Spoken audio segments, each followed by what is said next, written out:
Так,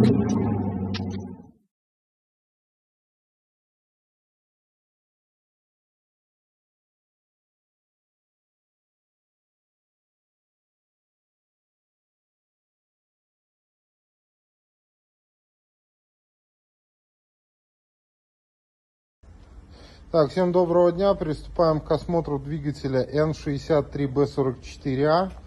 Это у нас заднеприводный, легковой. Демонтировали свечи зажигания. Далее будет эндоскопия цилиндров.